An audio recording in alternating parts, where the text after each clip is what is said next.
Hello and welcome to the channel data analysis point. I am Vivek Chauhan. So आज की इस video में हम इन्वेंट्री एजिंग डैशबोर्ड बनाएंगे। बेसिकली इन्वेंट्री एजिंग बनाने का क्या रीज़न होता है, इससे पता चलता है कि किसी भी ऑर्गेनाइजेशन में इन्वेंट्री कितनी पुरानी पड़ी हुई है, कौन सी इन्वेंट्री कितनी जल्दी निकल रही है, मतलब सेल हो रही है, या फिर कौन सा स्टॉक हमारा ऐसा है जो कि हम परचेज कर रहे हैं पर वो स्टॉक में मतलब सेल नहीं हो पा रहा है।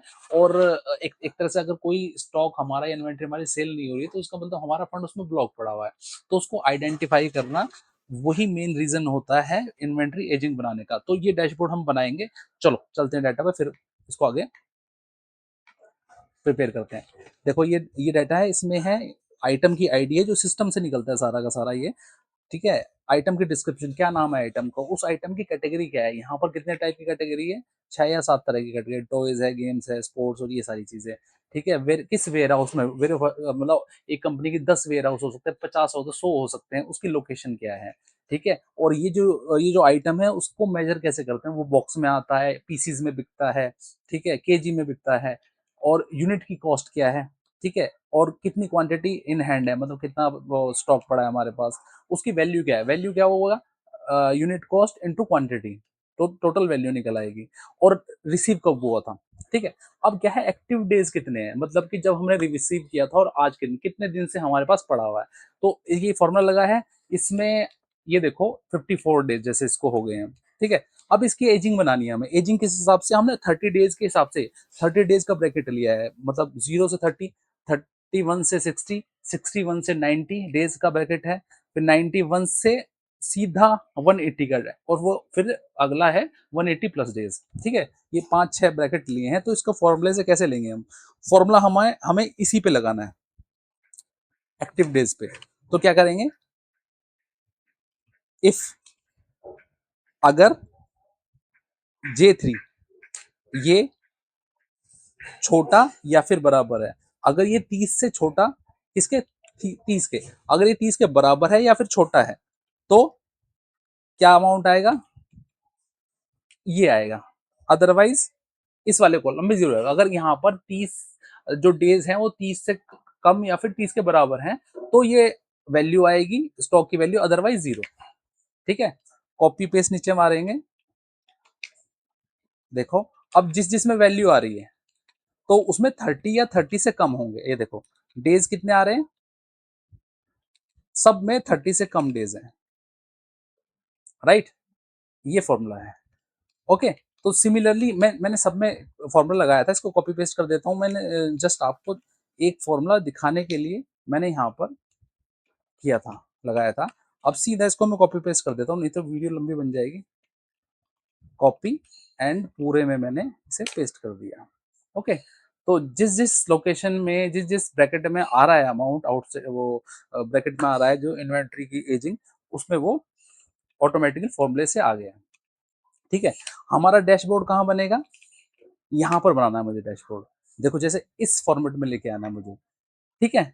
मैंने कुछ आइकन्स हैं, ये यहाँ पर हमारे पास फीचर होता है इंसर्ट का, इसमें आइकन पे जाके और यहाँ सर्च कर सकते हो आइकन। मैंने पहले से यहाँ से सर्च करके और यहाँ पर आइकन डाल दिए हैं। अब जैसे ये कार वाला आइकन है, ये दिखाई दे रहा है आपको नीचे, तो यहाँ मैं आइकन पे जाके मैं कार डालूंगा, तो इस पे क्लिक करोगे और इंसर्ट, यहाँ पर आपके पास कार वाला आइकन आ जाएगा। ऐसे ही पेंसिल, कॉफी, रुपीज, ऐसे करके ये सारे आइकन, स्टॉक, गेम्स, ठीक है, ये आइकन आ गए। इसके हिसाब से फिर मैं यहाँ पर पुट करता जाऊंगा इसको। तो मैं सबसे पहले क्या करता हूँ, इसमें थोड़ा सा गैप बना लेता हूँ। सबसे पहले तो इसकी जो पीछे ग्रिड लाइन है इसको हम हटाएंगे। ग्रिड लाइन हटाने के लिए क्या करते हैं, ऑल्ट W V और G, पीछे की ग्रिड लाइन खत्म हो गई। ठीक है। अब मैं क्या करता हूँ, इसको क्लोज लेके आ जाता हूँ। ओके। अभी मेरे को क्या करना है, कैटेगरी लेके आनी है यहाँ पर। कैटेगरी कितने टाइप की है, आइटम कैटेगरी ये है यहाँ पर। अब इसके लिए मैं क्या कर सकता हूँ, यूनिक का फॉर्मूला लगाऊंगा। यूनिक, सॉरी, यूनिक, और इधर जाके और ये पूरे कॉलम को जहां तक डाटा है उसको मैं पेस्ट कर मतलब सेलेक्ट करके एंटर कर दूंगा। दोबारा से लगाता हूँ मैं, क्योंकि थोड़ा छोटा था, मैं इसको जूम करके, अब देखो यूनिक, देन जहां से मेरे को यूनिक आइटम उठाने हैं उसको मैं पूरे डाटा को सेलेक्ट करके रेंज में और एंटर करता हूँ, ये पूरा आ गया। अब देखो मैंने फॉर्मूला पहले से लगाया हुआ था इसमें, तो इसने ऐसे ऐसे करके उठा लिया। और फॉर्मूला क्या लगा था, एक बार लगा के दिखा देता हूं मैं। सम इफ, सम इफ का फॉर्मूला है, इसमें सीधा सीधा में क्या करना है, सम इफ, यहां पर जाके और प्रोडक्ट कैटेगरी की रेंज, ये पूरी सेलेक्ट, कॉलम सी सेलेक्ट करना है जहां पर प्रोडक्ट कैटेगरी है, कॉमा, देन हमारा प्रोडक्ट कैटेगरी हमारा वो है criteria, comma, then some range, सम रेंज क्या है हमारा टोटल वैल्यू, उसको कॉपी करके नीचे तक पेस्ट करेंगे तो टोटल हमारा आ गया। देन एजिंग ब्रैकेट कौन कौन सा है हमारा, एजिंग ब्रैकेट हमारा 0 से 30 ये सारा था, इसको मैं कॉपी कर लेता हूँ और मेरे को एजिंग ब्रैकेट इसके में इसमें लाना है, तो मैं करता हूँ कॉपी पेस्ट करता हूँ, पेस्ट स्पेशल, ठीक है, राइट क्लिक करके पेस्ट स्पेशल करो, वैल्यू, वैल्यू के बाद यहाँ पर मैं ट्रांसपोज करता हूँ, ओके, यहाँ पर मेरा आ गया। और ये फॉर्मूला सीधा सीधा उसको यहां से इधर से लिया हुआ है, ठीक है, जैसे कि this is equal to this, then is equal to this, then is equal to, सीधा जाके इससे फॉर्मूले को अलाइन किया हुआ है। नीचे जो एजिंग के नीचे ये लास्ट वाला हमारा 180 वाला है, 180 प्लस, तो ये है, ठीक है। तो हमारी दोनों टेबल तैयार हो गई। अभी हमें क्या करना है, थोड़ा सा इसको हम फॉर्मेटिंग ठीक करते हैं इसकी, इसको हम लेके आते हैं 3 कॉलम में, मर्ज कर लेंगे इसको, इसको भी ऐसे ही मर्ज कर लेते हैं हम, ठीक है। देन अब देखो क्या अलाइनमेंट किस हिसाब से आ रही है इसकी, यहाँ पर ये जो ब्रेकडाउन है, ब्रेकडाउन बाई कैटेगरी, ये 2 कॉलम 2 रो नीचे है, तो इसको अगर मैं ऐसे ही रखूंगा थोड़ी सी अलाइनमेंट ठीक नहीं लगेगी, तो मैं इसको थोड़ा सा और छोटा करता हूँ। इसके लिए हम क्या करेंगे, यहाँ पर एक ना 2 ग्राफ ऐड करेंगे, एक ग्राफ यहाँ पर ऐड करेंगे, वो हम पाई चार्ट, और एक ग्राफ हम यहाँ पर ऐड करेंगे, वो हम करेंगे बार बार चार्ट, ठीक है। सबसे पहले मैं यहाँ पर लेके आता हूँ रुपीज है, total inventory value, inventory value के लिए हमें ये आइकन लेके आने हैं, थोड़ा इंटरेक्टिव बनाने के लिए मैं यहाँ आइकन इधर डाल देता हूँ, इसको थोड़ा छोटा कर देंगे,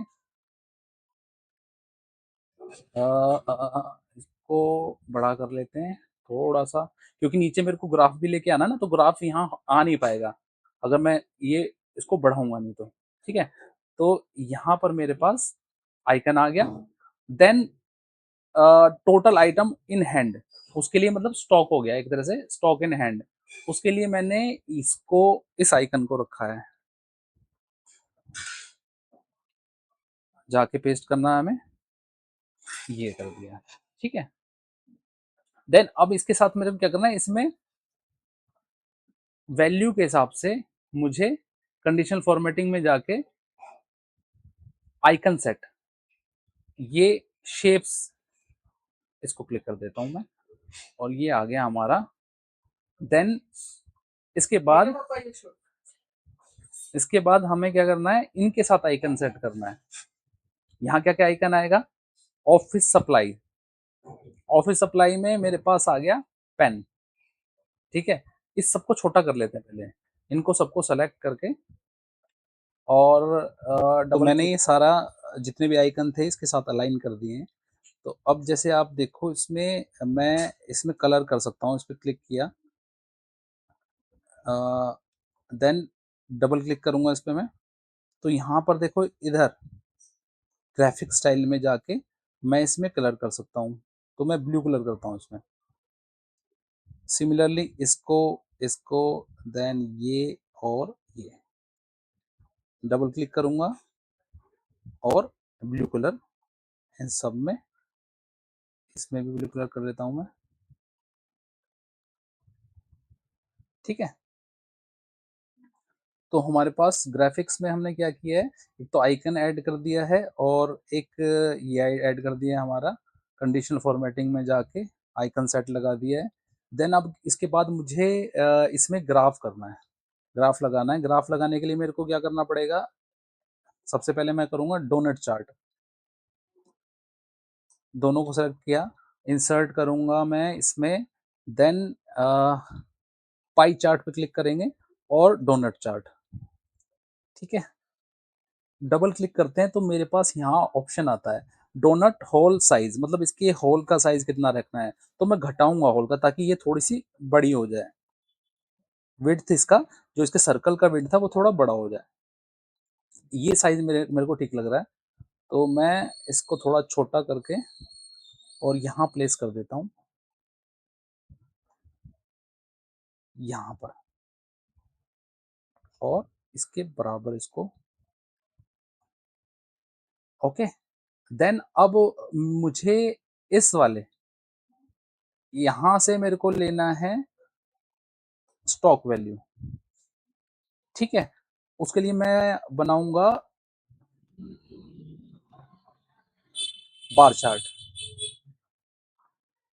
इसको थोड़ा सा छोटा करेंगे,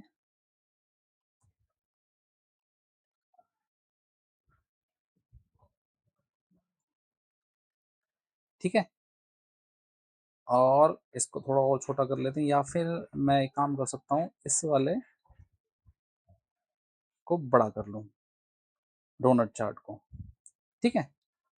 तो ये हमारा, अब देखो ऐसा है ना कि वैल्यूज हमारी ये करोड़ में है, अगर मैं इसको लाख लाख में करना चाहूँ तो सीधा सीधा इसको जाके डिवाइड कर दूंगा यहाँ पर, ठीक है। सिमिलरली इसको भी alt control we, values divide के लिए क्या करेंगे, यहाँ पर जैसे आपको दिखाई दे रहा है इसको डिवाइड, 1 लाख से डिवाइड कर देंगे सबको, और हमारे पास ये लैक्स में आ गया। अब देखो यहाँ पर ज्यादा बड़ा दिखाई दे रहा था ना, 2.5 करोड़ पूरी वैल्यूज लिखी आ रही थी, तो इसको छोटा हो गया, देखो ये, ठीक है। अब मैं यहाँ भी नंबर्स अगर लेके आऊंगा ना, डाटा लेवल्स, तो वो भी ठीक ठाक फिट आएंगे इसमें, ठीक है। तो अब इसको देखते हैं हम, आर एस प्रिंट प्रीव्यू में जाके,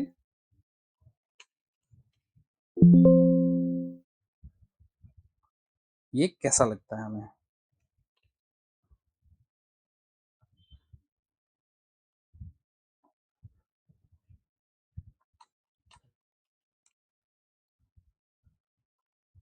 ये हमारा जो डैशबोर्ड है ये तैयार हो गया। थोड़ा सा इसको अलाइन कर देते हैं यहाँ पर, और इधर हम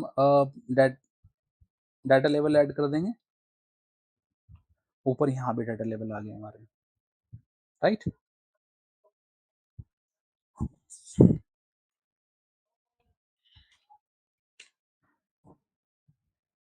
ठीक है, तो ये यही था वीडियो हमारा अब तक।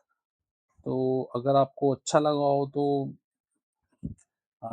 लाइक करो, चैनल सब्सक्राइब करो। Bye bye.